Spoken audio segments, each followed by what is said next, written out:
Manusia sebagai makhluk berbudaya tidak lain adalah makhluk yang senantiasa mendayagunakan akal budinya untuk menciptakan kebahagiaan.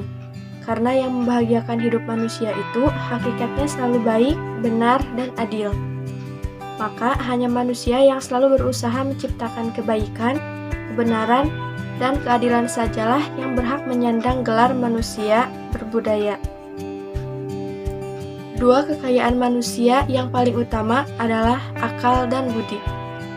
Dengan akal budinya, manusia mampu mencipta, berkarsa, dan berasa. Mampu mencipta benda-benda baru untuk memenuhi hajat hidupnya, baik yang bersifat jasmani maupun rohani, dan juga muncul tuntutan hidup yang lebih daripada makhluk lain. Menurut Mangun Sarkoro, kebudayaan adalah segala yang bersifat hasil kerja jiwa manusia dalam arti yang seluas-luasnya. Menurut Dr. Andes Sidi Ghazalba, kebudayaan adalah cara berpikir dan merasa yang menyatakan diri dalam seluruh segi kehidupan dari segolongan manusia yang membentuk sosial dengan suatu ruang dan suatu waktu. Menurut Selo Sumarjan dan Sulaiman Sumardi, kebudayaan adalah semua hasil karya, rasa, dan cipta masyarakat. Dari uraian manusia sebagai makhluk budaya di atas, maka dapat disimpulkan bahwa yang pertama, kebudayaan itu hanya dimiliki oleh masyarakat manusia. Yang kedua, kebudayaan itu tidak dapat diturunkan secara biologis, melainkan diperoleh melalui proses belajar. Dan yang terakhir, kebudayaan itu didapat, didukung, dan diteruskan oleh manusia sebagai anggota masyarakat. Selanjutnya ada unsur-unsur kebudayaan menurut Kuncharaningrat. Yang pertama, sistem religi yang meliputi sistem kepercayaan, sistem nilai, dan pandangan hidup, komunikasi keagamaan, upacara keagamaan.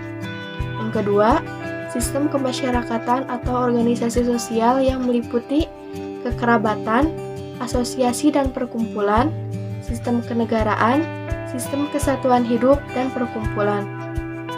Yang ketiga, sistem pengetahuan meliputi pengetahuan tentang flora dan fauna, waktu, ruang dan bilangan, tubuh manusia, dan perilaku antar sesama manusia. Yang keempat, bahasa yaitu alat untuk komunikasi berbentuk lisan maupun tulisan. Yang kelima,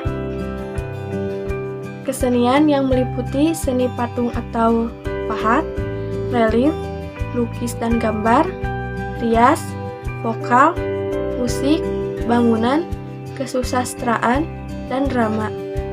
Yang keenam, sistem mata pencaharian hidup atau sistem ekonomi yang meliputi berburu, mengumpulkan makanan, bercocok tanam, peternakan, perikanan, dan perdagangan.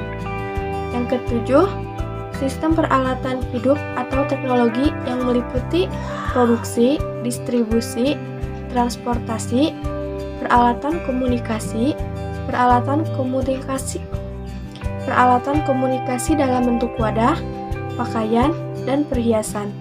Adapun wujud dari kebudayaan yaitu wujud gagasan. Budaya dalam wujud gagasan atau ide ini bersifat abstrak dan tepatnya ada dalam alam pikiran tiap warga pendukung budaya yang bersangkutan, sehingga tidak dapat diraba atau difoto. Sistem gagasan yang telah dipelajari oleh setiap warga pendukung budaya sejak dini sangat menentukan sifat dan cara berpikir serta tingkah laku warga pendukung budaya tersebut. Gagasan-gagasan inilah yang akhirnya menghasilkan berbagai hasil karya manusia berdasarkan sistem nilai, cara berpikir, dan pola tingkah laku. Yang kedua, wujud perilaku atau aktivitas. Budaya dalam wujud perilaku berpola menurut ide atau gagasan yang ada. Wujud perilaku ini bersifat konkret, dapat dilihat dan didokumentasikan. Contohnya seperti petani yang sedang bekerja di sawah atau orang-orang yang sedang menari lemah gemulai. Adapun wujud benda hasil budaya, semua benda hasil karya manusia tersebut bersifat konkret, dapat diraba dan dipoto. Kebudayaan dalam bentuk konkret ini disebut kebudayaan fisik. Contohnya seperti bangunan-bangunan megah, seperti piramida, tembok Cina, alat rumah tangga seperti kapak perunggu, gerabah, dan lain-lain.